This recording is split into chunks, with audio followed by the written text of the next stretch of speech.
Time, the oldest and probably the most fascinating subject in man's mysteries of life file, with many questions and no real answers on how it all started or how it will all end. Hello, my name is King. And my name is John Nicole. As I look out over the ocean and listen to the constant pounding of the waves on the shoreline, thoughts of time and change seem to have little meaning. But when I think of progress in the business world, change in time seems to race by us at a pace way beyond our comprehension.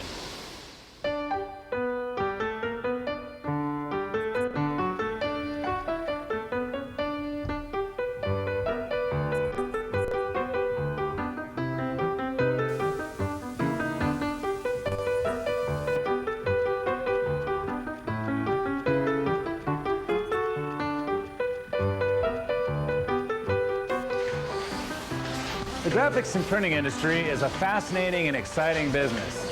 And like all industries, it has come a long way since the beginning. These old printing machines are like prehistoric dinosaurs compared to the computer-driven machines of today. Printing machines today are so advanced, they almost think and operate by themselves, compared to such a short time ago when it took man's muscle and brain to operate these old classics.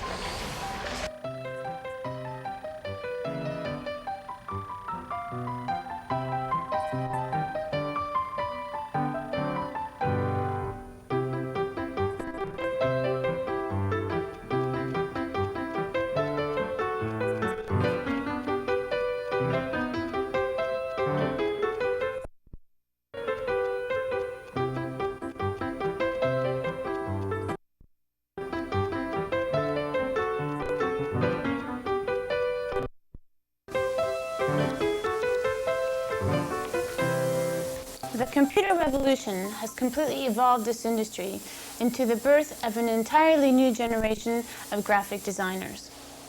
By using endless varieties of software programs, this new computer graphic generation has almost completely resorted to personal computers for today's art design and art reproduction. All these programs easily eliminate the need for most physical hands-on methods like this for designing and creating art.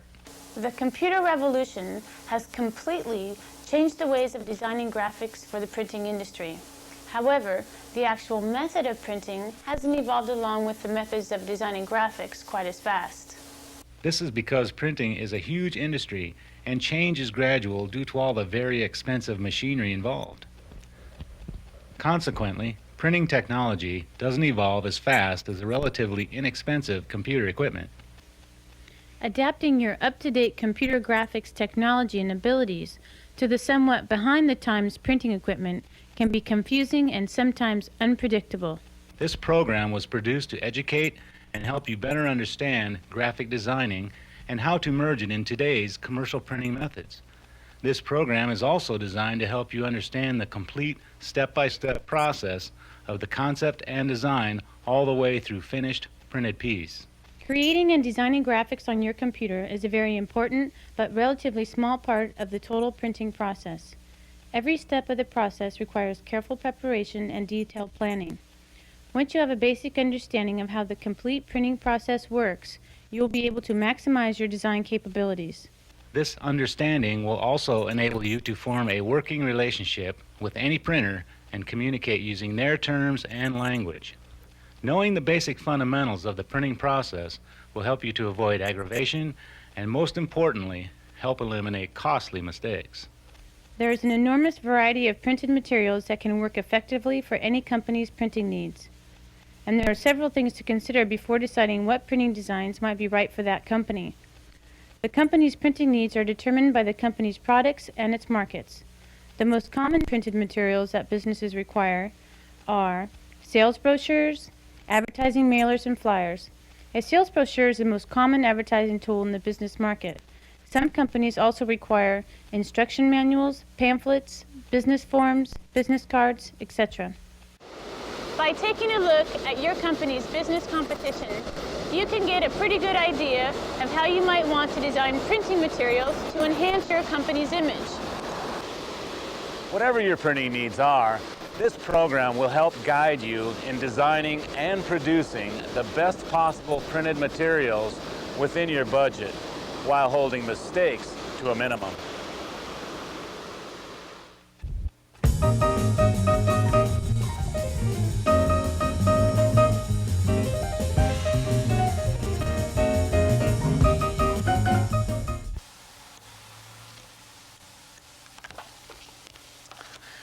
Generally, your budget is the main factor that determines the quality and caliber of design that you want to produce. Obviously, this is a very open area. To get some idea of how much money is needed for any printing project, you will need to get an estimate of your concept. It's very helpful to have a couple of printed samples that are similar to your concept. You can go to any quality printing company and get samples and what it costs to print them. A sales rep will be happy to help you to determine the cost of your particular project. Hi, can I help you? Hello, my name is Jonna Cole, and I'm here to see Mr. Hansen. Okay, I'll let him know that you're here. Once you have some idea of the cost of your concept, you can formulate a tentative budget. A more accurate budget estimate is possible after your design is completed. To determine the printing cost of your specific project basically depends on 5 factors: quality, size, ink colors, paper stock, and quantity.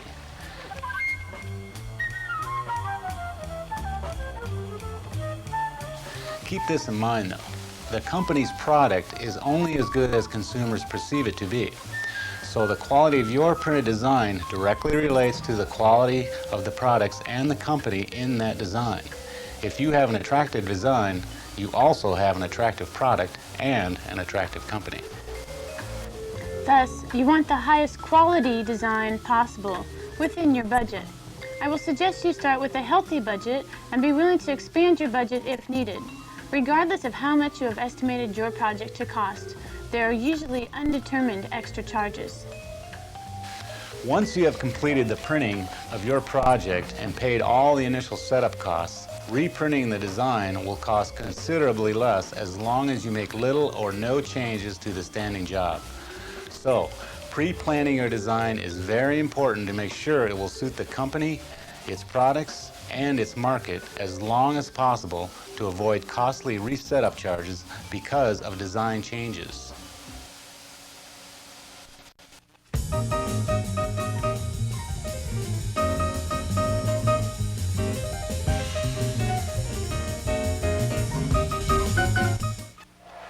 To begin designing any project, I like to start with photography of the products. I feel good photos play the most important part of any design. Like the old cliche goes, a picture is worth 1,000 words. It's also easier to lay out and design your project once you have a good variety of photos to choose from.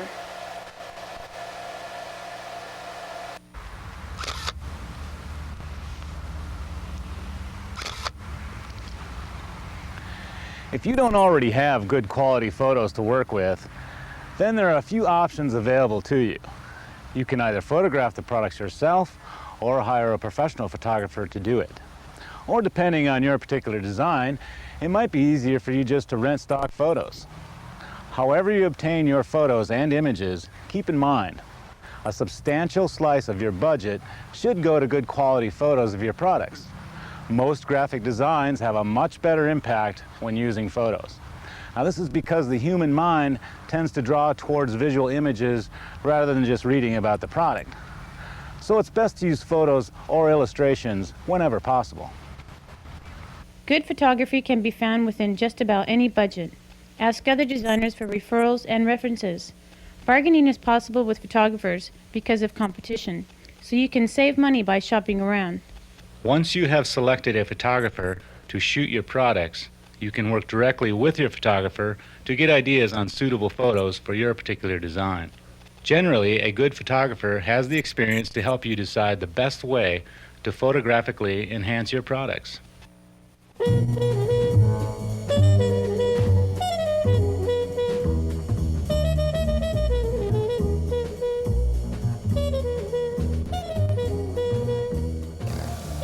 This way a little bit. Bring this over so you can see it. You can see kind of how the light comes above it, including here just a little bit, and kind of position it just like that. And what about this scratch? Is that going to show up when we photograph it? No, it won't show up as long as we move it a little bit from the camera angle so it doesn't pick it up. There we go. Great.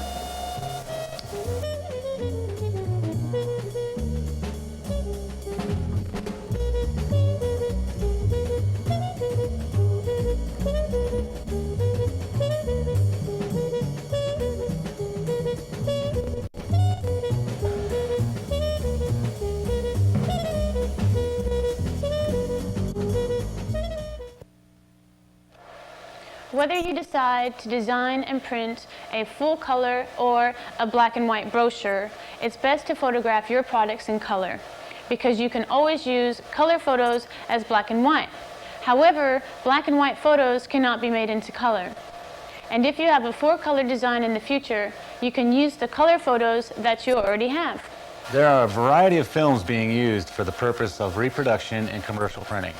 Fine-grained color transparency film is best. Your photographer should know the right film for your application.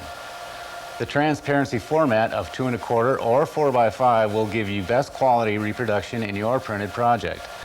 35mm slide film also yields the same color quality. However, the color and clarity of a 35mm slide gets progressively worse as you enlarge it.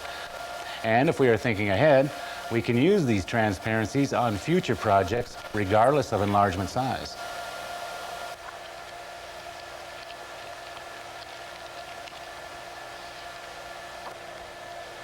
Very often, the photos you might need for your design are either too difficult or expensive to shoot. Many designers use photo banks for their source of photos and images. These photo banks can supply just about any image imaginable, everything from photo transparencies to computer graphics. They have several catalogs loaded with generic images to choose from. These photo banks will rent you the use of their images supplied on either transparency or CD-ROM. The cost depends on how the image will be used. The computer revolution is dramatically changing the entire photography process. Future photographers will be converting over to digital photography instead of using conventional cameras and film. The digital camera is loaded with a computer disc. The subject being photographed will be digitally recorded directly onto the disc. The disc with recorded images can be taken out of the camera and dropped right into your hard drive, completely eliminating film processing and transparency scanning.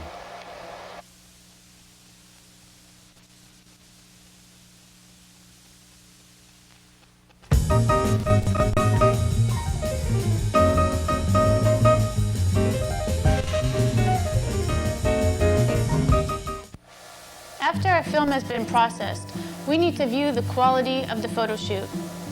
The transparency should be illuminated by a specially designed light source to get an accurate view of the true color. Transparencies are very fragile and scratch easily. They should have a clear plastic sleeve around them while being handled. Your attention should be focused on the product to make sure the color and lighting are as close to the original product as possible. While viewing the transparencies, make sure the product is properly illuminated and that all important features of the product are easily seen and in good view. Can you see the scratch on the transparency? No, it's completely hidden by a shadow. It's a good idea to have your products with you for an accurate color check. It's surprising how accurate the color might appear in the transparency until you match it up side by side with the actual product. It's often quite different.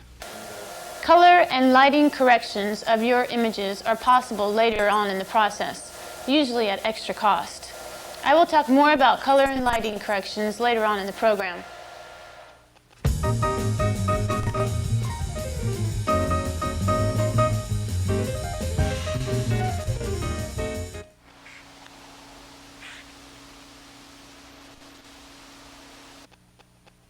Now that we have our photos and we are satisfied with the quality, it's time to begin a basic layout or mock-up, which represents the final printed piece.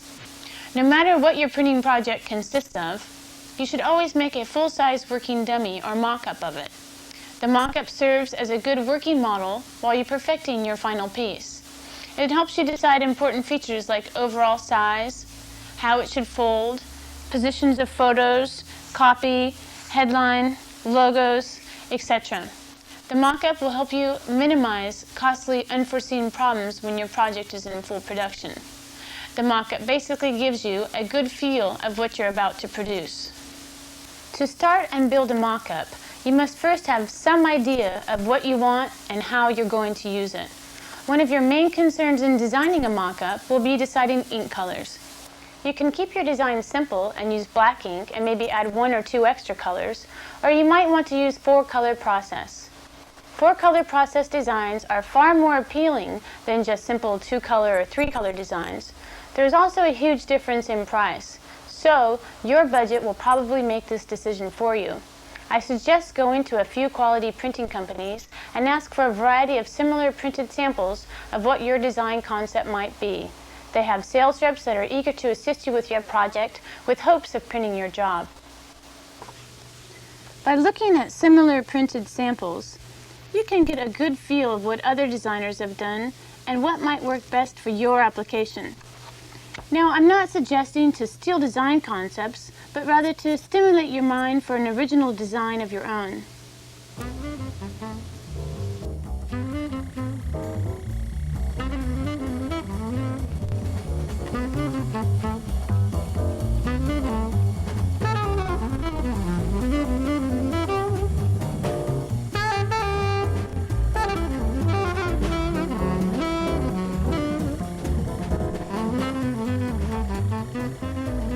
There are different ways of designing a mock-up. You can design your concept straight from the computer. However, it's a little difficult to get a real feel of your design without being able to physically handle it. Therefore, I like to start by making a number of different thumbnail sketches on paper, and also make a couple of folded up paper models that resembles my idea. Folding paper models is an excellent way to get a visual sense of where to put photos, headlines, and how much copy and text your design will allow. Also, very importantly, it shows you how the elements and panels back up to one another when folded. You also need to give special attention to the position of logos, large headlines, address, phone numbers, etc. All these elements have to be considered and work together as a complete unit while designing the mock-up. And you need to make a list of all important information about features of the products and the company. You can write this copy yourself or hire a professional copywriter to write it for you.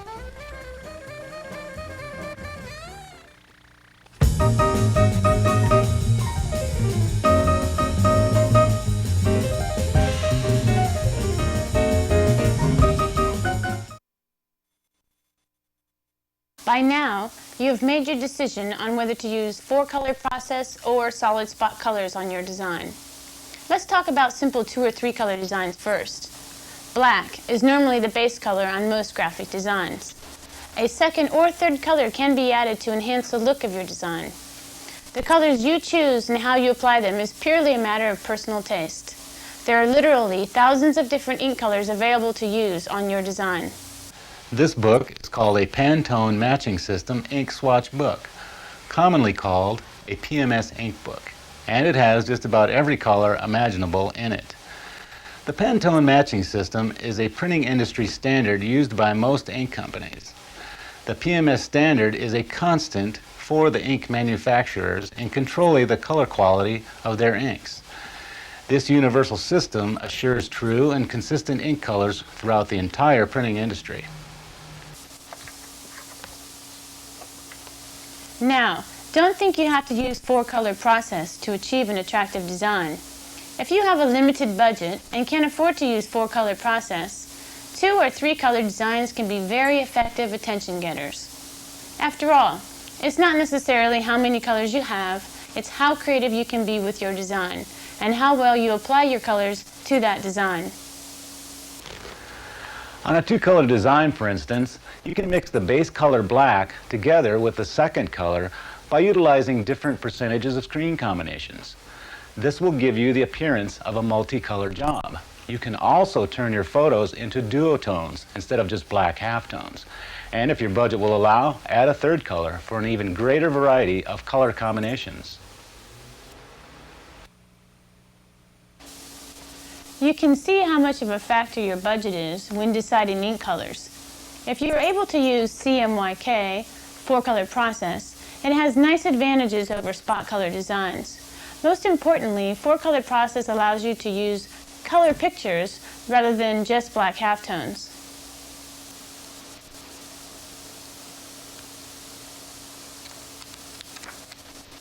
And 4-color process automatically gives you a huge variety of screen color build combinations that you can incorporate into your design. A color process job obviously has 4 ink colors, but there are hundreds of colors that cannot be achieved by using only 4-color process. So if your budget will allow, you might want to consider using special PMS ink colors to go along with the 4-color process inks. You can also run clear gloss varnish over your pictures for a glossy appearance, or dull varnish for a dull matte appearance on things like backgrounds. Different ink combinations are endless.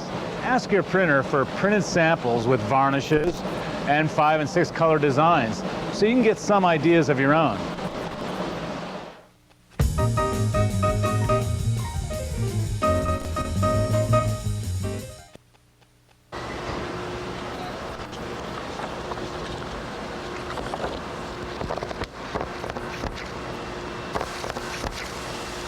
A printing sales rep can also help you with one of the most important concerns in your design, paper stock.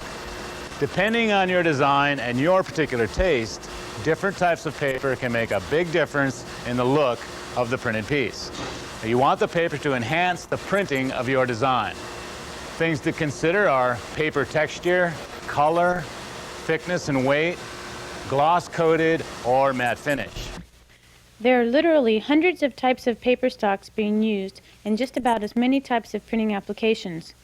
The right paper for your project will be decided by the quality of your design and your budget. Your printer can supply you with all the paper samples and their prices that will best suit your design. Ask your printer for printed samples on the kind of stock you would like to use. That's very nice. The cost of the paper stock is also one of the biggest expenses of any printing project. You can save a considerable amount of money by comparing different types of paper stocks. Papers with similar appearances can have a huge difference in price. So ask your printer for alternatives, and you can save even more if your printer shops around for the best paper price.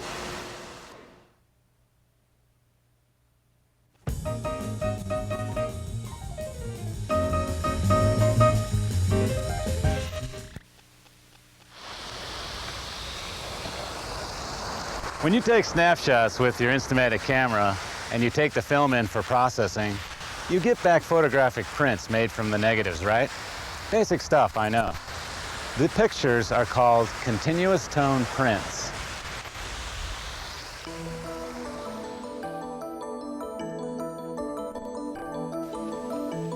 If you look very closely at a print, you'll notice there is a smooth grain that makes up the colors. The colors also blend in softly to each other to form the image. You will also notice that the print is made up of infinite shades and tones of color. This is where the name continuous tone comes from.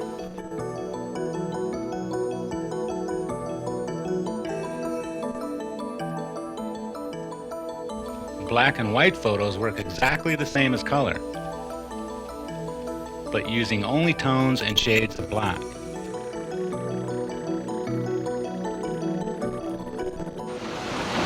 A printing press cannot print continuous tone images. The wide ink rollers on the press smooth out the ink on the paper in one shade or density. The printing press can only print solid, flat images, although it is possible to print the illusion of continuous tone photos and images. This large camera is called a line camera, which is almost obsolete now. It was used to produce the continuous tone illusion before laser scanners came along. It was used to convert black and white photos to halftones, color photos to 4-color separations, and camera-ready mechanical artboards to line film. It's easy to understand the dot process by demonstrating it on the line camera. By using what is called a dot line screen process, we can take a continuous tone photographic print and convert the print to what is called a halftone. A dot line screen, or halftone screen, is similar to a camera filter made up of tiny dots. The continuous tone print is photographed with this special camera using this dot filter or screen.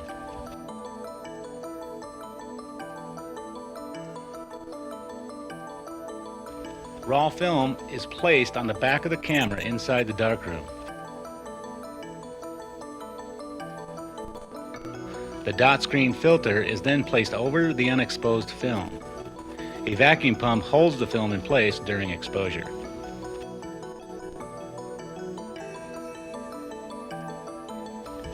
When exposure begins, the high-intensity camera lights reflect off the photo and through the camera lens.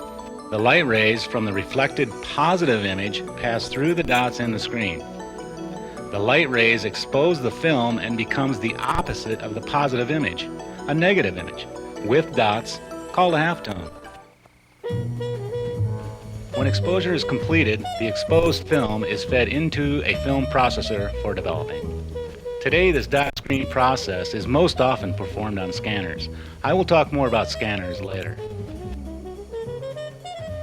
After converting the continuous tone print to a halftone negative, I can make a print of it to see if it matches the original.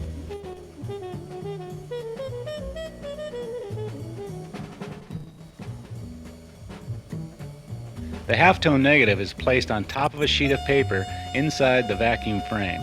The glass is lowered down on top of the films, and a vacuum pump sucks all the air out of the frame to create complete contact between neg and print. Without complete contact of neg to print, the tones in the image would be distorted. A special light is used to expose the print.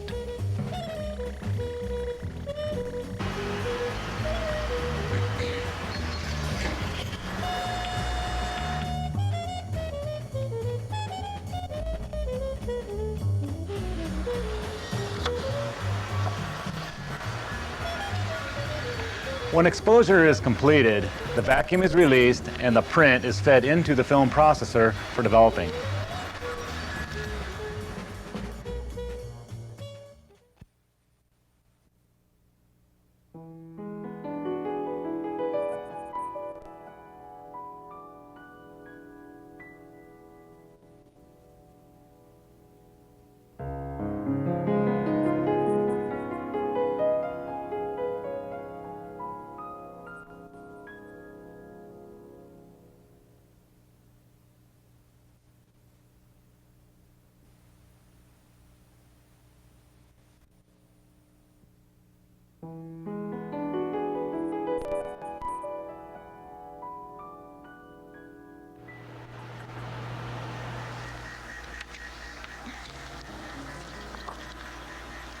From a distance, these two photos look the same. However, if you were to look closely and compare the two, you'd see a photograph converted to this halftone.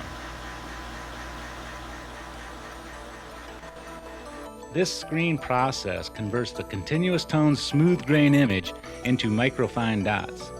These tiny dots are difficult to see by the naked eye. As the gray tones and densities change within the continuous tone image, the percentage size of the dots also change within the halftone image.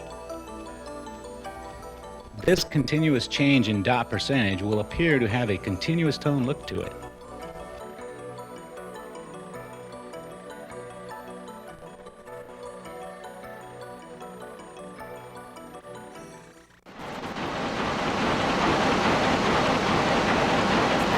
The printing press is capable of printing these tiny dots, which in reality are nothing more than very tiny solid images.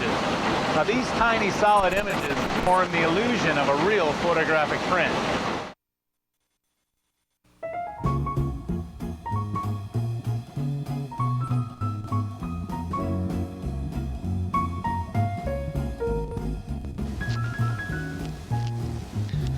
The best way to examine these two types of images is look through a magnifying glass or a loupe and compare the snapshot to a black and white halftone in a magazine or any printed material with pictures. Looking at the halftone, you will notice a 3% black dot in the highlight or whitest area, 50% black dots in the midtone or gray areas, and 95% black dots in the shadow or darkest area. As you look from the midtones to the dark shadow areas, the dots appear to be white. It's not that the dots are white, the black dots become so big in the shadow areas that they run together and form the darkest tones. The dot screen that is normally used by commercial printers has a screen ruling of 175 dots per line inch. In other words, if you draw a 1-inch line on a black and white picture, in a printed brochure for instance, you will count 175 dots along that line.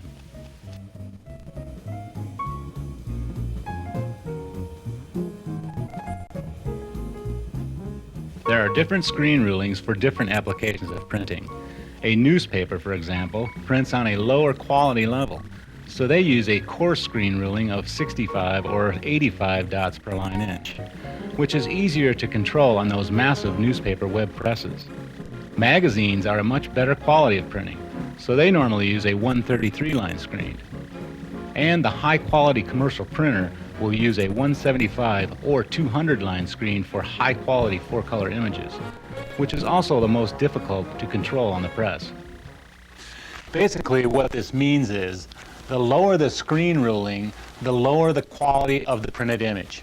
As the number of the screen ruling goes up, which means more dots per line inch, the better quality of the printed image. It's always best to ask your printer for the proper line screen for your particular design.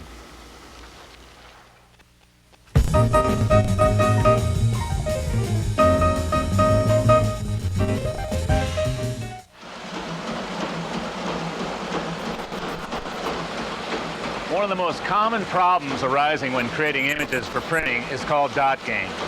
And whether your design has black and white halftones or 4-color images, the printing press will automatically add density to your images in the midtone and shadow areas. This density will make your images appear darker than what you approved on your final proof. Now this is because once the tiny dots in your image are on the printing press, all those ink rollers, plates, and blankets make the dots gain in size.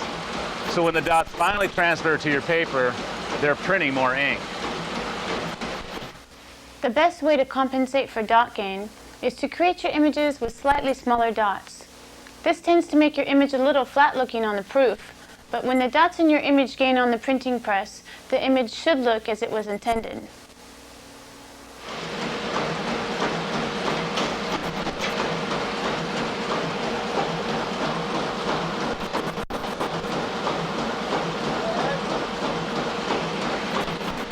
Dot gain tolerances vary from printer to printer. So if the quality of your image is critical, ask your printer what he recommends for controlling their press dot gain. Now, creating your images while keeping dot gain in mind requires some experience. It doesn't take much to dramatically change the appearance of your image. I will talk a little more about dot gain later on in the press check segment.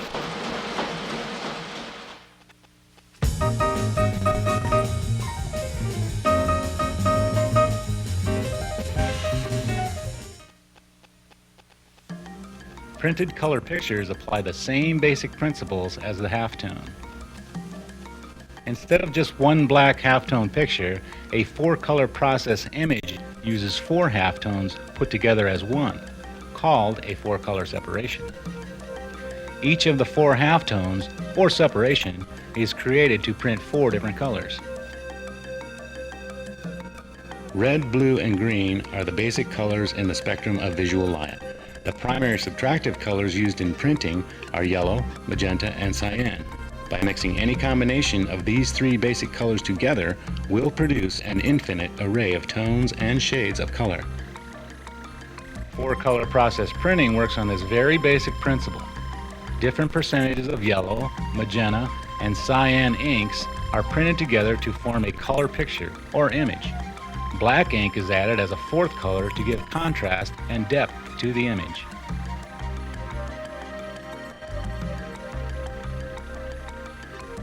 Like the 1-color halftone, The four-color separation applies the same method of dot percentages to achieve the continuous tone illusion. If you look closely at any printed four-color picture, you can see the four different colored screens and how they blend together to form the illusion of continuous tone. A four-color separation is created most commonly using a laser drum scanner.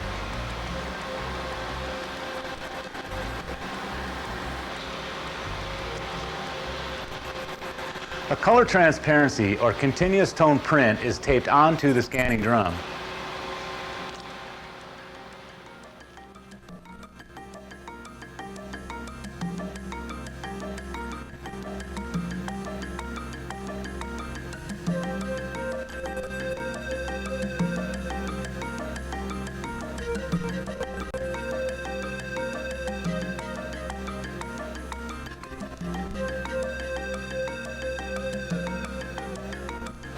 As the drum rotates at a fast speed, a laser beam moves horizontally across the drum. As the laser beam passes through the transparency, it reads all the color tones and converts the color transparency into a digital signal. Now this signal or data is transformed into a CMYK image on your computer screen for placement on your layout.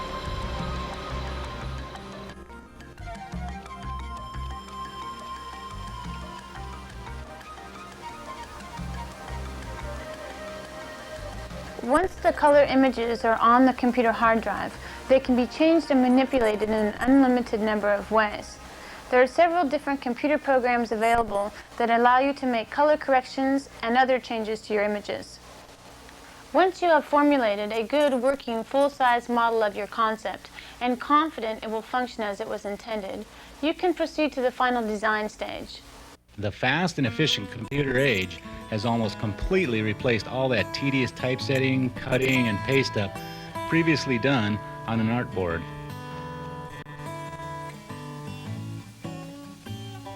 The easiest and most efficient way to build your design is on a computer.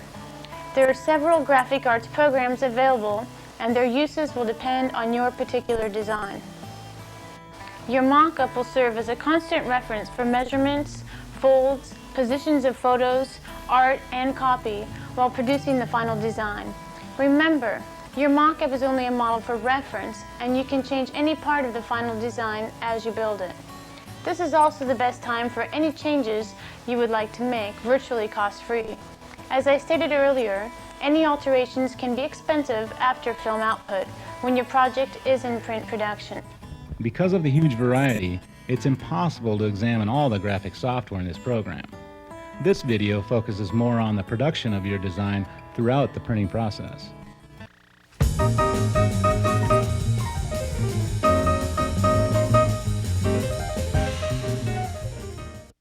You want to make a close comparison of the laser proofs to the mock-up to make sure all elements are in their desired position. The laser proofs also enable you to check trims and folding.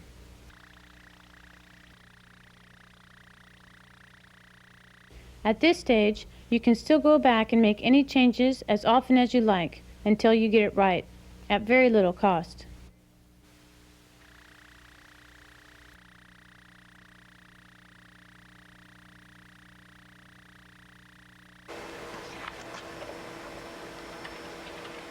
After you have made all the necessary color corrections, photo and art position changes, and copy corrections to your final design, you can make a final digital color proof to make sure all the colors are correct and in the right position before outputting final printing films.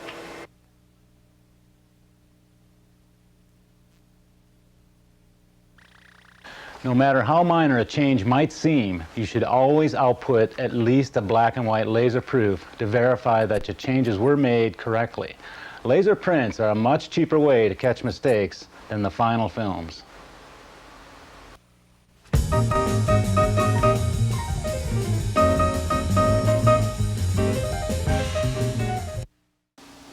Having a complete laser proof that accurately resembles the finished printed piece allows you to seek accurate printing cost estimates. Several things must already be decided before obtaining printing estimates. Quantity. How many printing pieces do you need? Get your estimate quoted in different quantities because it's generally better to order more than you anticipate needing. Once your job is off the printing press and completed, it's very costly to put the job back on the press for a rerun because you didn't order enough. Now, there are also substantial price breaks when ordering in larger quantities. The paper stock will probably be the single biggest expense of the printing project. What kind of paper will best enhance your design and stay within your budget? Because there is such a huge variety of papers and prices, ask your printer for help when choosing the right paper for your design. I think this red is a perfect match for your logo. If your job consists of more colors than just black, you can obtain an ink swatch book from any printer to decide what ink colors you would like to use on your design. Keep in mind, the more colors you have, the higher the cost. Are you going to supply the final printing films and proofs to your printer, or will your printer output them for you? Finally, it's very important to determine which companies are qualified to handle your entire printing project. Now, the characteristics of your design will eliminate some companies and qualify others. The best way to make your decision is to get samples from as many printers as possible to review their quality and workmanship. And get references from other designers. Once you have decided on possible candidates for the job, you can give them the opportunity to quote your printing project. It's very important to get as many estimates as possible from qualified printers. Try to get at least 3. There's a vast difference in estimating procedures with each printer, and a surprising difference in price. The printing cost estimate of your project is usually the main deciding factor when choosing a printer. But just remember not to sacrifice the quality of your design for a low price.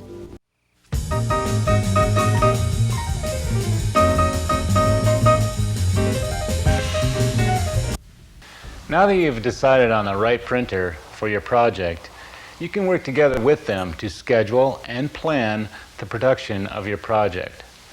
Now, good communication between you and your printer is probably the most important way of achieving a successful, problem-free printing job. At first, printers might seem a little intimidating. That's because printing is a very technical business. But don't be afraid to ask your printer questions in fear of sounding naive.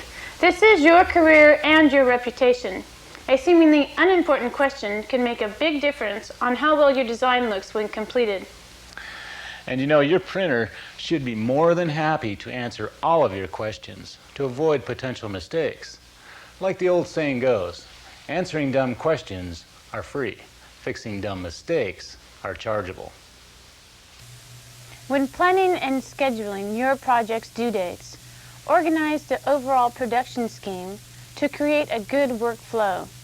And try to give everyone involved, photographer, computer service bureaus, and printer, enough time to complete their portion of your job without pressuring them into a hurry-up, rush deadline because you are running late.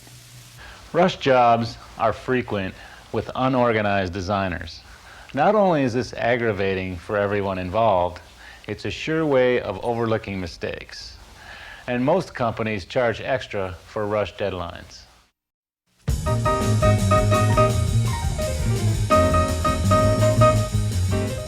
Now that your design is completed and approved by your client, you can prepare it for film output. If you have selected a service other than your printer for film output, you must check with your printer on how they prefer to receive your job. I just got the films. Oh, good. How do they look? Great. Well, it looks really nice.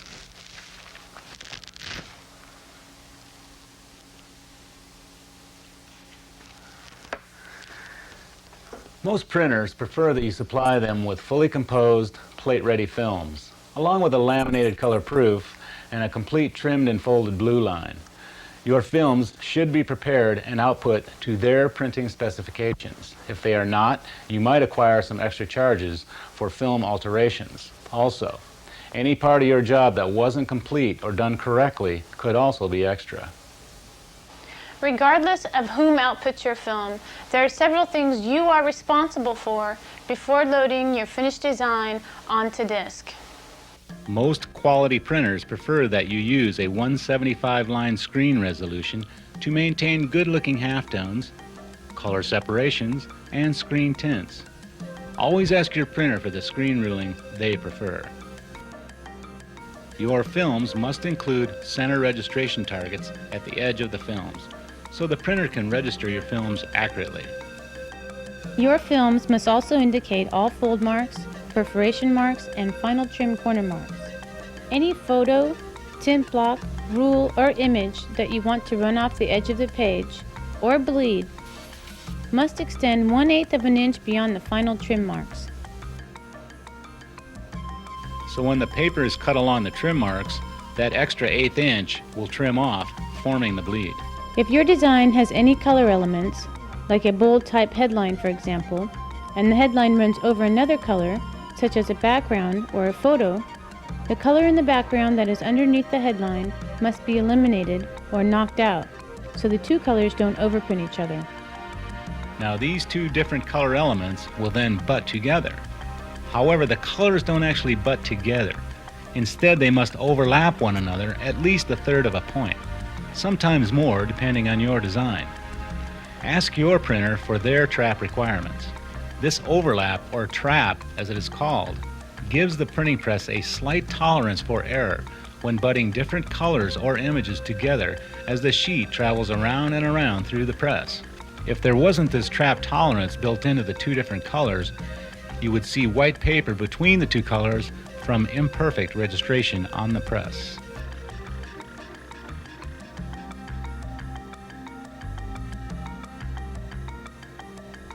All color elements touching solid black elements, like borders or images, should always trap in the black element, because black is the darkest and most dominant color and will hide all trapping.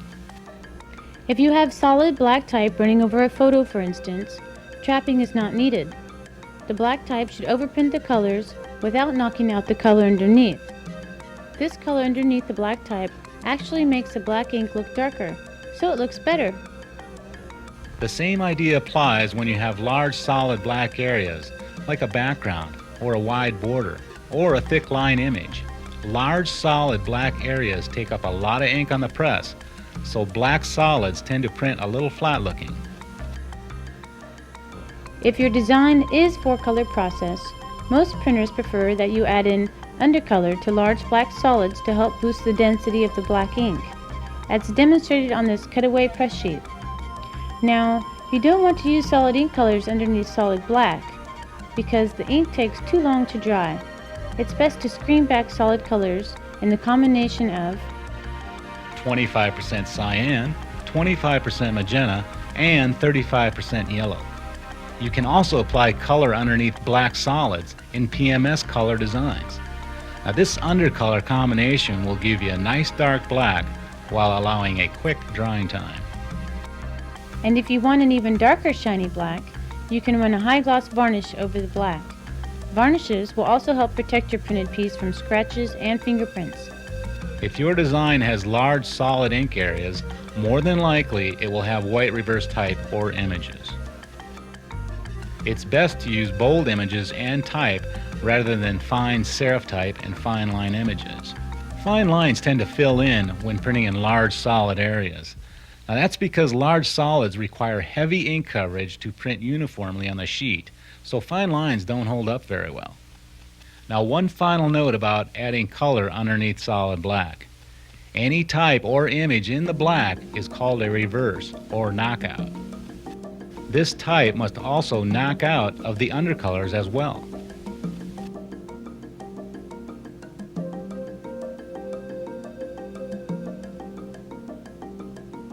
However, the knockout in the undercolors should be slightly fatter than the knockout in the black. This is another kind of trapping called a spread knockout. It allows the same size knockout type in the black to overlap the fatter type in the undercolors. Without this trap, you would see white paper creeping out from the edges of the color type from misregistration on the press. These are just a few examples of how complicated trapping can be. But as I explained earlier, trapping is necessary to hold press registration tolerances. Understanding how, when, and where to apply traps to your design can be very confusing. But they are absolutely necessary to ensure good registration on the printing press and a nice looking finished piece.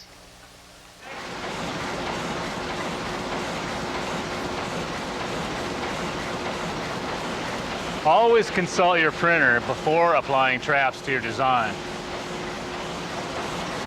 All multi-page books read from left to right. These are called reader spreads. If your project is a booklet with multiple pages, the pages should be composed in two-page printer spreads.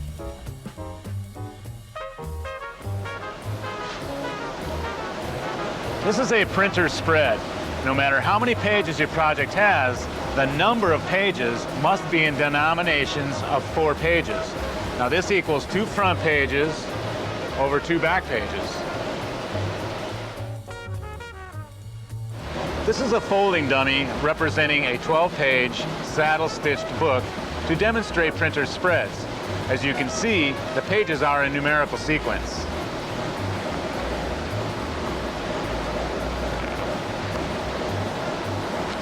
When I pull the 4-page sets apart, the printer spreads are revealed.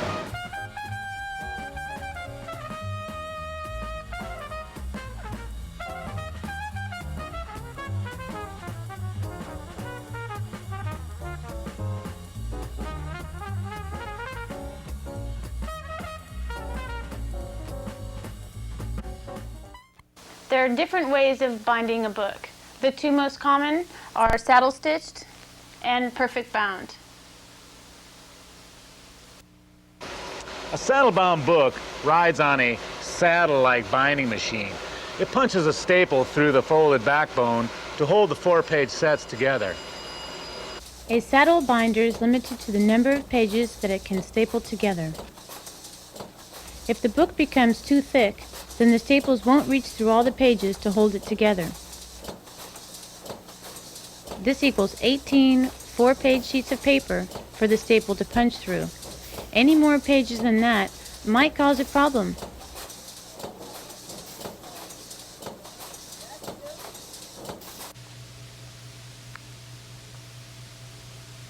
Now, a perfect bound book, on the other hand, can have an unlimited number of pages. Because the pages are folded and bound together, generally in multiples of 16-page sets.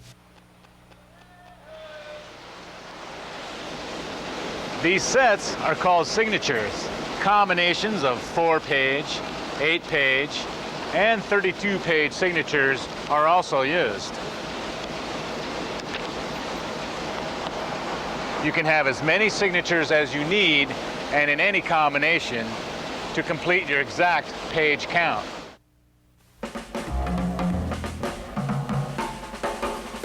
Let's say your design is a 64-page black and white instruction manual, for example, with a nice 4-color process cover.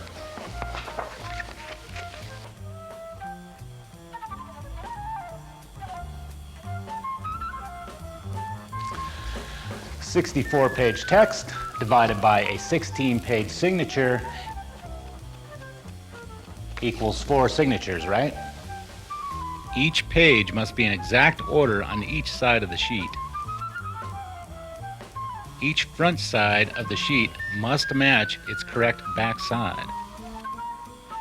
The 4 signatures are squeezed tightly together in page sequence on a perfect binder machine.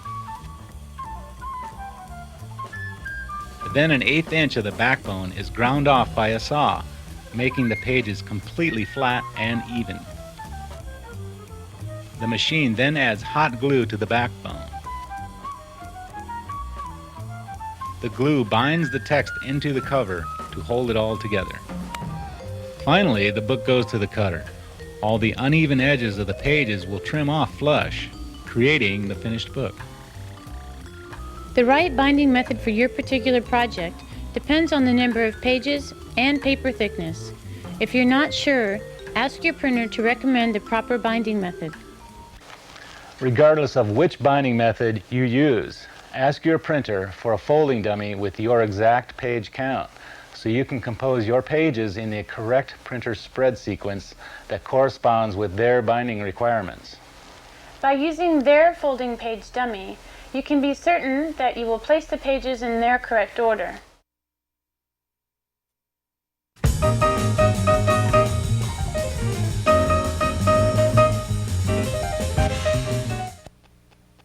Now that your job is loaded on disk, it's ready for shuttle to the film output service. Your final printing films can be output at a graphic arts service bureau, photo engraver, or printing company. It's very important that a qualified company outputs your film, preferably one that has been established in the graphic arts community. The company you choose for film output should depend on the characteristics and quality of your job. Hi, Mike. Hi, Jonna. Here's my job, and here's the new transparency. Great. Let me take a look at it. Okay, I'll scan this, and we should have a proof to you on Thursday morning. Oh, okay, great. Well, I look forward to seeing that. Okay. Thanks. All film output services require you to complete an image setting form. This form communicates to the service company the contents of your files and how your job was produced. It's basically a blueprint for creating your films. Anything incorrect or left out will result in extra charges and delays on your job. If you have a one-color black and white job, for instance, with low-quality halftones and simple graphic images, an inexpensive film service bureau will be sufficient.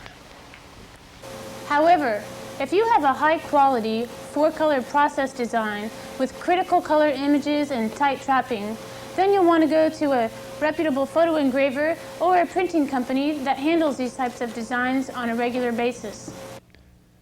A photo engraver is similar to a service bureau, except they are more specialized in the pre-press segment of the printing process and hold a higher level of quality in printing industry standards. But like service bureaus, photo engravers do not have printing presses. Therefore, these service companies have very little control of the actual printing of the design. I'm a little concerned about this image right here. Unless you specifically want to work with a particular service company for their scanning, color corrections, or film output, it's important to be aware that you'll usually experience fewer problems by keeping your project in one place for the complete printing process. After your files are reviewed and adjusted by your printer, the files are transferred onto printing films by an image setter. The image setter converts your file to a digital signal. As the film rolls over an imaging head, the digital signal transfers to a laser. The laser exposes the signal across the film, creating the image, similar to the way a typewriter types across paper. The film is then fed into a film processor for developing. Once you become experienced and learn the quality and capabilities of all the computer service companies and printers in your graphic community, you can use this experience to your advantage by using each of these companies for the best of their individual abilities. Now, some graphic designers will use a different service company for many steps of the printing process in the attempt to save money. This is generally a false impression among designers. Not only do they spend valuable time and money running around to different services trying to coordinate their project, more importantly, they jeopardize the quality and control they seek. Now, a full-service in-house printing company has all the equipment and services in one place, which allows the printer to control the quality and the sensitive balance of color and hold accurate tolerances of the entire printing process. Ordinarily, if your project is completed in one place, your job will probably cost less than what you would pay if it was farmed out for different services, because your printer can control the total cost of the job. This control allows them to shift their overhead expenses from one department to another, which allows them to hold their costs down.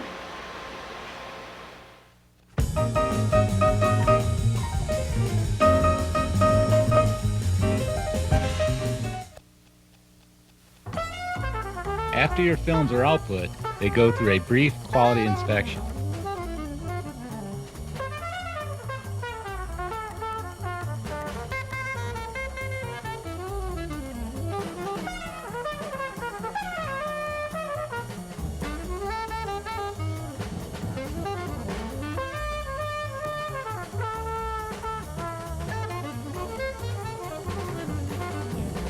This is a halftone densitometer. It measures any variations in dot gain or dot loss, which can change the look of your images.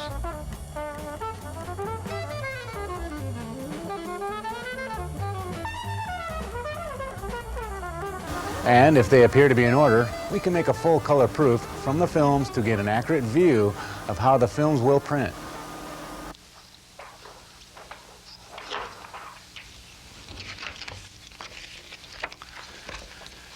There are typically two different types of color proofs: overlay proof and laminated proof. Now, overlay proofs, known as color key or naps, provide a good rendition of your design, but the colors aren't truly accurate to how your films will print on the press. Overlay proofs are also less expensive. A laminated proof, on the other hand, is a very accurate preview of how your printed design will look. There are several brands of proofing materials, such as DuPont Waterproof, Chromalin, T-Nap, Press Match, Fuji Color Art. The list goes on. All these proofs are basically made in the same way. But if you make a proof on each one of these brands using the same set of films, you'll notice a visible difference in color from one proof to the next. Even though they are all four-color process colors, they're all made by different manufacturers using different materials. If your film was output by a service bureau and you approved their color proof, it's very possible the process inks being printed on the sheet will not match the proof from the Service Bureau. Again, this is another reason for keeping your project in a full-service printing company. They have total control of their color proofs and inks throughout their entire process. It's easier to monitor the progress of your job as well. Even if your films were output by an outside service, most printing companies will reproof your films using their proofing materials to make sure your films will match their particular printing process and their inks. And most often, you will be charged for that extra proof. If printer's proof doesn't match your outside proof, you might have to go back and color correct your films.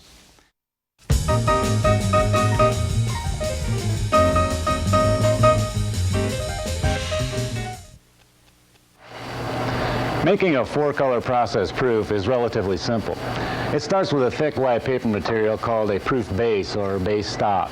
This base acts as a carrier for the process color materials.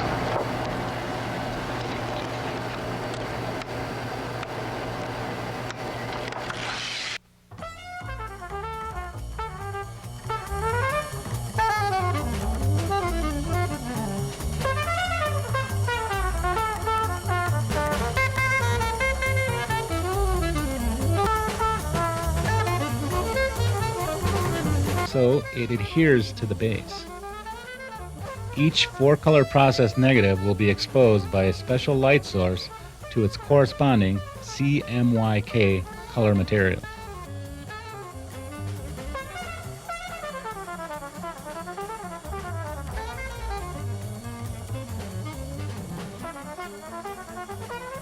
After cooling, this heat-protective plastic base is removed. Then I put the base in a glass vacuum chamber called a vacuum frame. I then lay the yellow negative on top of the yellow laminated base. After I close the frame, I turn the vacuum pump on. And as the air leaves the frame, the negative draws tight to the proof base to give complete contact to the yellow material. When complete contact is achieved, the color is exposed by a high-intensity ultraviolet light source with a special black light filter attached. This proofing material is sensitive only to this particular kind of light. As the light passes through the negative, it exposes the light-sensitive material underneath. After being exposed by predetermined units of light, the base goes into a proof processor.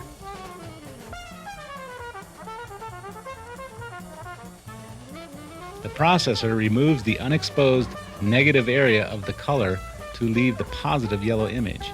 After the yellow image has been processed, the entire sequence repeats with the other three colors in exact order of yellow down first, then magenta, cyan, and black.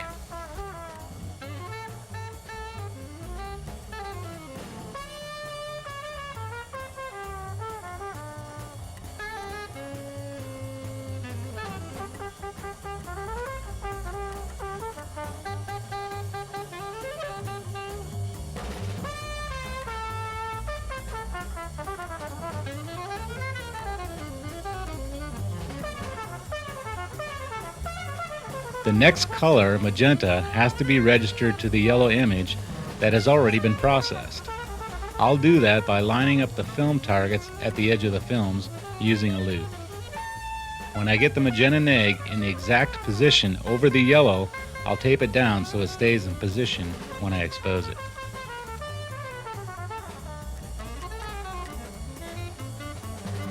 I expose and process the magenta in the same way as the yellow.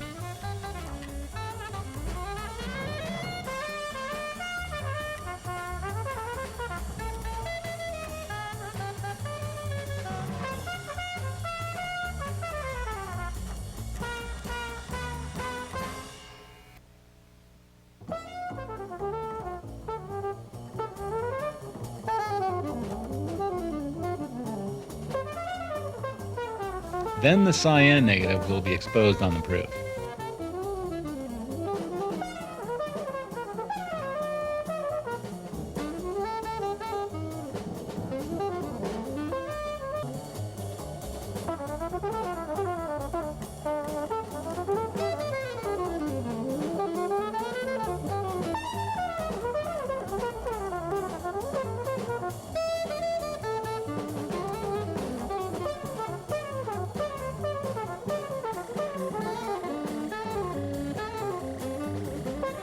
And finally, the black printer is added to finish the 4-color proof.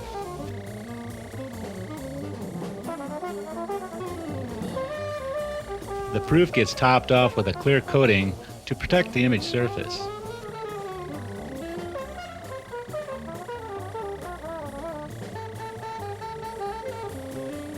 The printing press lays down the 4 inks in the same manner as the proofing process. This is the last opportunity to check and double-check your project before it goes on to the actual printing phase. This color proof exactly represents the finished piece, so it's very important to check it over carefully for any mistakes or oversights. The main reason jobs are reprinted due to mistakes is because proofs weren't thoroughly checked by everyone involved.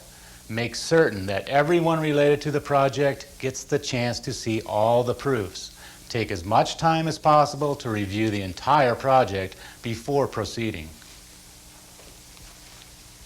If you compare all the mock-ups, laser proofs, and color proofs to each other, you should be able to catch any mistakes. Some mistakes commonly made are misspelled words, missing copy or headings, incorrect address or phone numbers, and photos or line art in the wrong position. Also, just by staring at the proof for a short while might reveal an obvious imperfection. Once your project is set up to run on the printing press, it's very expensive to stop the press and make a correction that was overlooked on the final proof.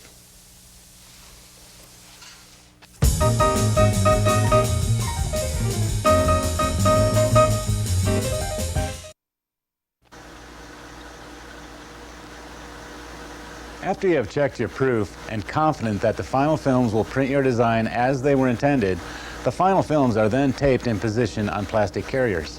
This positioning of the film is called stripping. The films are positioned so they utilize the press sheet efficiently. These film positions change according to the characteristics of the job. Some configurations require the films to be duplicated and positioned to run in multiples of the same image on the sheet. Whichever way a job is going to run, determining the best way to position these films takes considerable planning.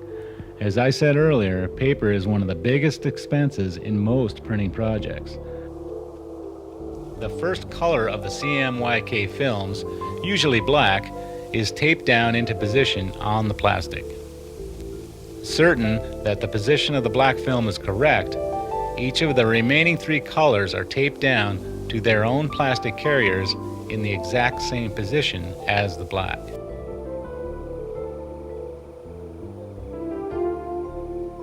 This is known as film registration.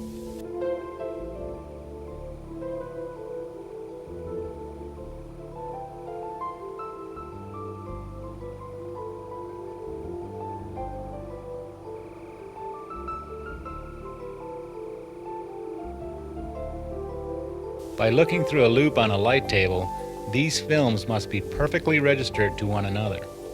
The light table allows total view of the films to make sure they all line up together. It's extremely important that the films stay in perfect registration to one another. We do this by using a film punch and pin registration system throughout the printing process. The quality of the printing depends on the exact registration of these films. If there are any films that need to be added or replaced, they would be added now.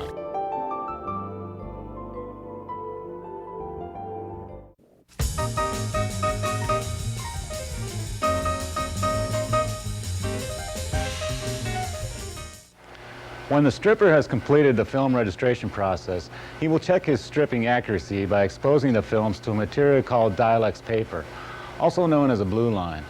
We use the same light source and vacuum frame that is used to make color proofs.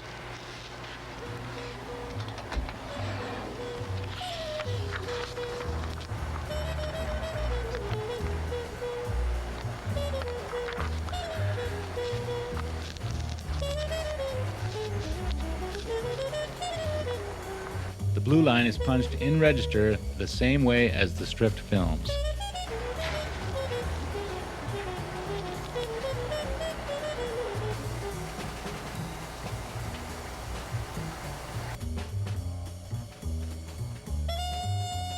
A different shade of blue is visible by using slightly different exposures for each color. The blue line is a one-color proof to show the exact position of the films that was laid out to form the press sheet. It also allows for a double check of any last-minute corrections that were made.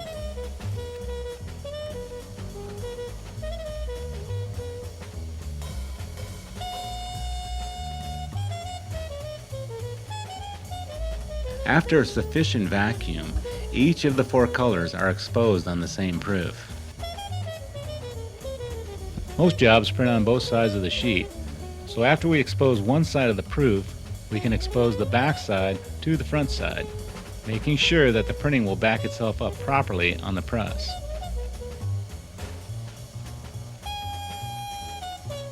The stripper will trim out the blue line and fold it up to make certain that all mechanics and elements are in the right position.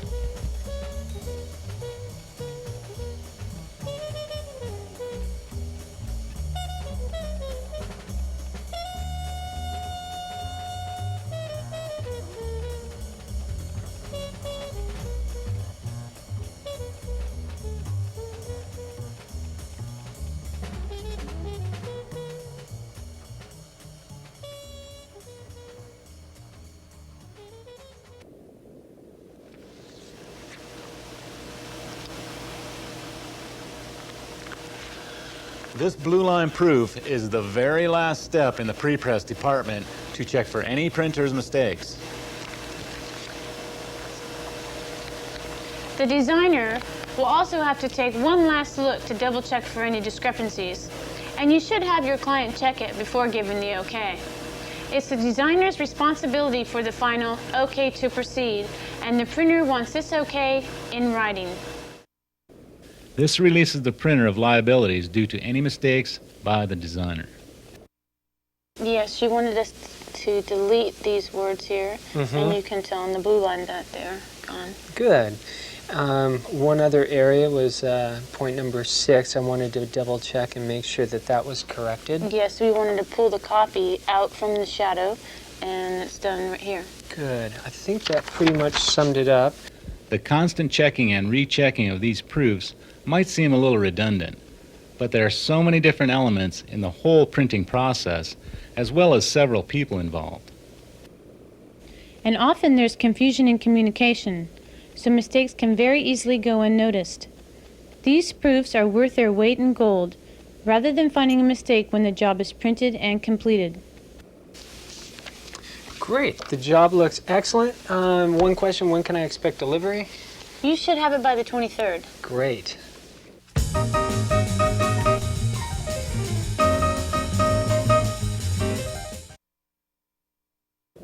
When the final proofs have been corrected and approved, the press plates can be made. The press plate is a sheet of highly refined aluminum with a light-sensitive coating added to one side.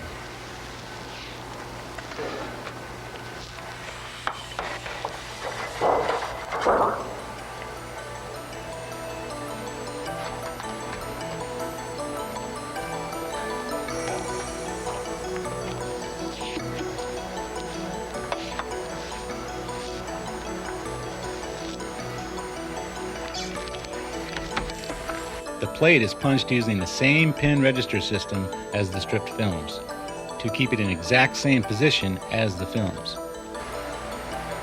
These holes are guides for positioning the plates on the press.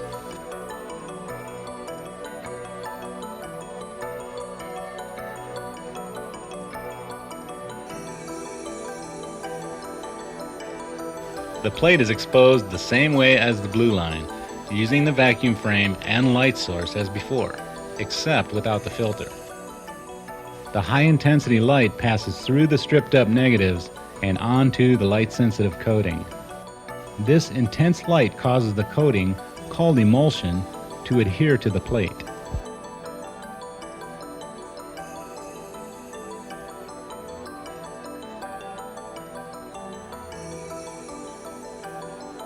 After exposure, the image becomes visible on the plate.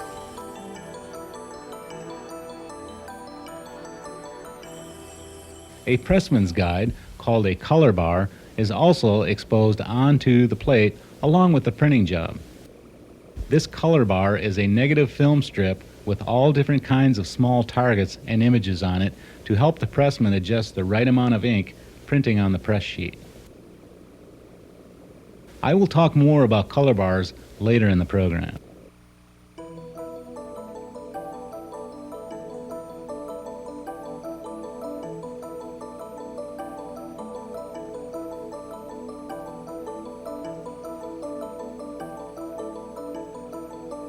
The plate is put into a finishing processor. These roller brushes scrub the plate and remove the unexposed emulsion.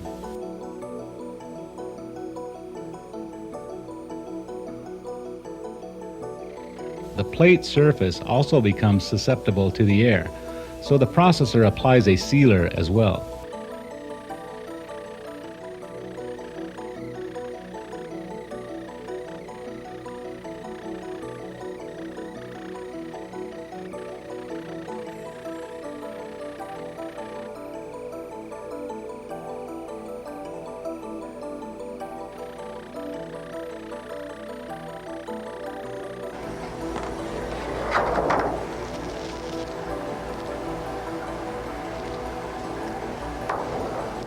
The coating that remains is a slightly raised emulsion of the image that will print on the press. After all four plates have been exposed, processed, and inspected, they can be mounted on the printing press. As printing technology evolves, the use of film to make the press plates will be phased out. Instead of outputting film, printers will be outputting plates straight from your disc, completely eliminating the entire film process.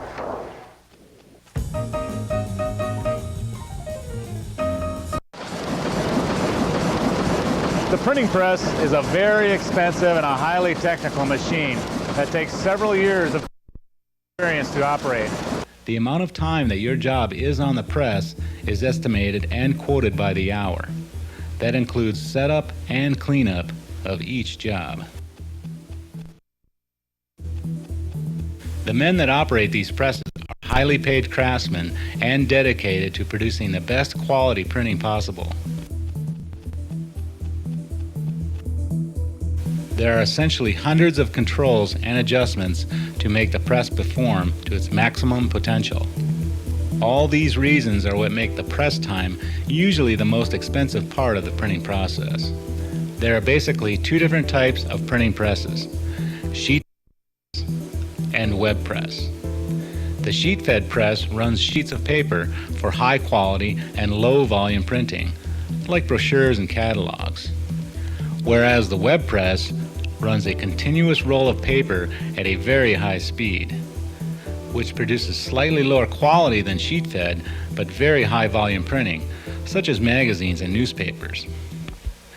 Most printing presses today all work basically in the same principle.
Like our 4 sets of films and 4 sets of plates, a press has 4 sets of ink reservoirs.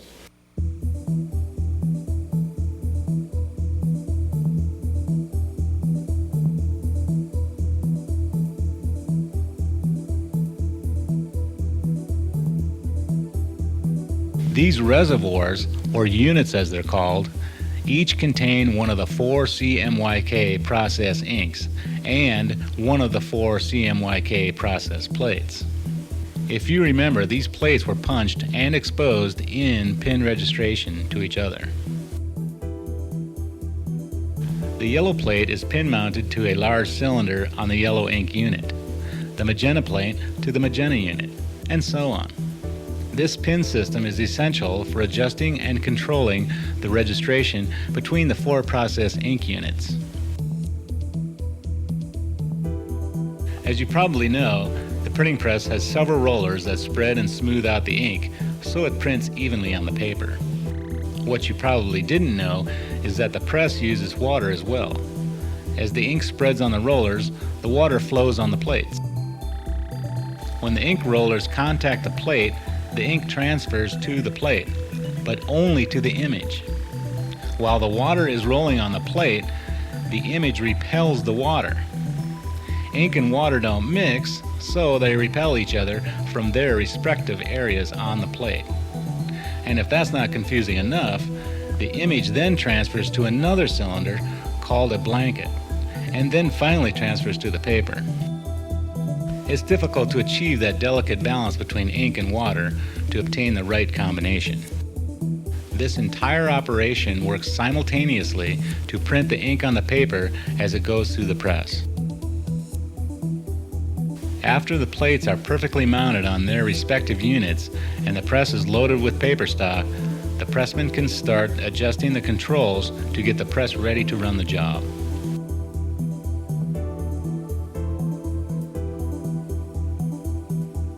This adjusting and fine-tuning of the press is called make-ready.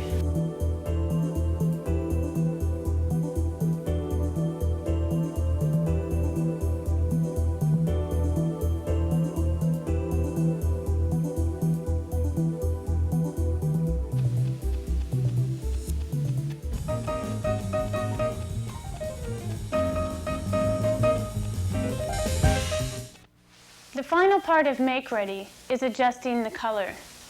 Most printing companies will invite the designer or the client to come in for a press check while the color is being adjusted on the press.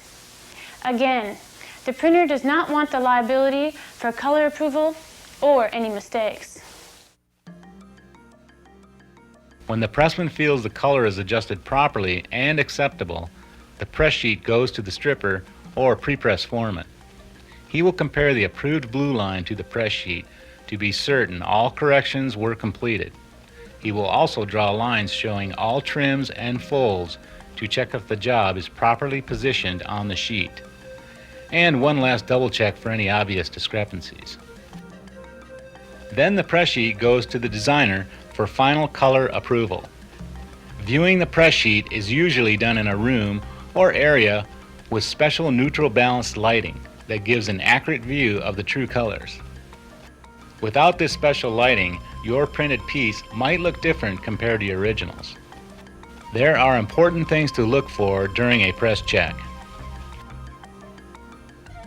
Have the final proofs that you approved in front of you to compare to the press sheet. The first and most important thing to do is take an overall look to see that all the elements are on the sheet. Then you can view the color and have the pressman make any color adjustments. This photo looks a little cold. Is there anything we can do? Yes, I'll increase the magenta for you. Okay, thank you. While the pressman is making color adjustments for you on the press, you can go back to checking for mistakes. Skim read the copy for any missing type.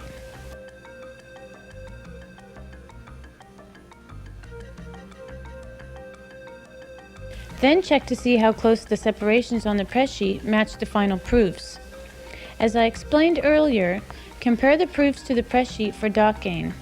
An experienced pressman will hold dot gain to a minimum. Also, check to make sure the colors in the separations are in register to one another. There shouldn't be any colors out of register, like the cyan hanging out here. It's also a good idea to trim out a finished piece and fold it up, so you can be absolutely certain that you haven't overlooked anything. Finding a mistake, even at this stage, can still be corrected, for an extra charge, of course. Although finding a mistake now is much better than after the job is completed and in circulation. After the pressman has the color adjusted to your approval, and you are confident that all elements are in order, you will be asked to sign either the press sheet that you approved or a release of liability form. This releases the printer's responsibility for any printing errors because of design, or giving the okay to proofs that were not correct.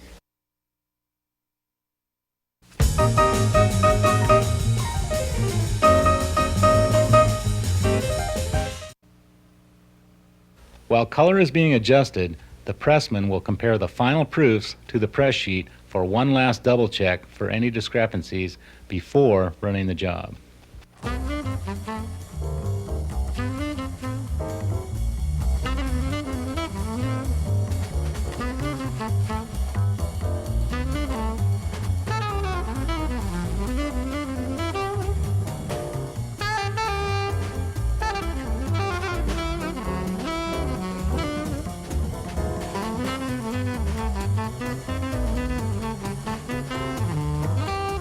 By using the color bar as a guide, the pressman will bring the ink colors up to match the proofs that had been approved for color earlier. It is most accurate when placed horizontally in the center of the sheet, extending from one side of the sheet to the other. The color bar prints along with every job and is constantly monitored throughout the press run. The color bar is a factory-generated 4-color process film stripped, produced to support strict printing industry standards. It has all kinds of different ink targets and guides on it. Its purpose is to give the pressman a constant indicator of how the ink is being laid down on the paper. The 4-color process bar is exposed on each of the 4 CMYK press plates. This is called a densitometer. It has a tiny light beam that reflects off the ink on the color bar. It calculates precise readings of the density of the ink printing on the sheet, which indicates too much ink or not enough. All right, let's roll it.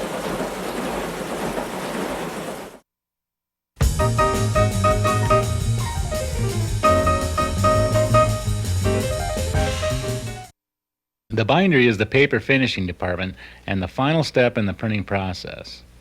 When the printed sheets come off the press, the ink is wet.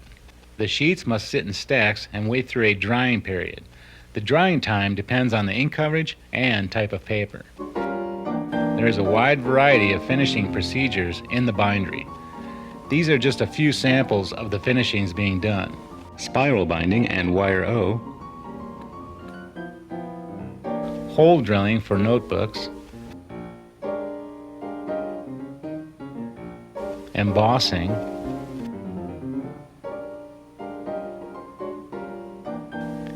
die cutting,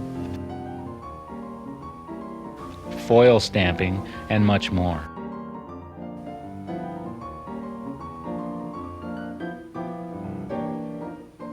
There is also a wide variety of special machines to do all these bindery tasks. Cutting and folding are the most common bindery procedures.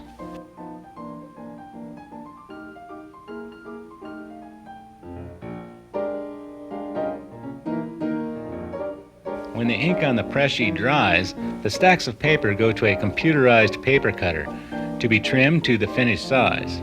The cutter operator will ask the stripper who worked on this job to rule out a press sheet that shows all cutting and folding to be done so he can program the cutter. The cutter is equipped with a video readout that shows the operator exactly where to make the cuts. These huge cutters are designed to cut large volumes of paper. They can cut 500 sheets of paper in one slice.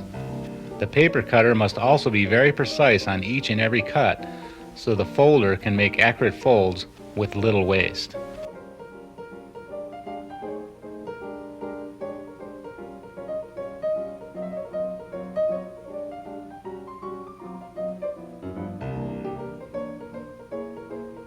When the printed piece is trimmed to final size, it's ready to be folded.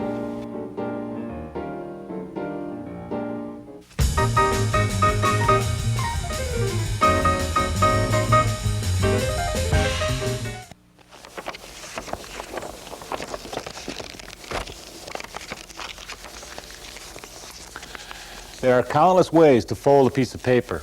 A bindery folding machine can not only make just about any kind of fold, it can do it accurately at a very high rate of speed. The trimmed paper is loaded onto the folder, similar to the way it's loaded onto the press. After the operator checks the proofs and all associated information to make sure exactly how this design folds, he makes the necessary adjustments to accommodate this particular fold. After a few test folds and a double check for accuracy, the machine is ready to go. When the sheet hits the paper stop halfway, it's forced to go into the roller, which causes it to fold in half. The paper folds each time it hits a stop.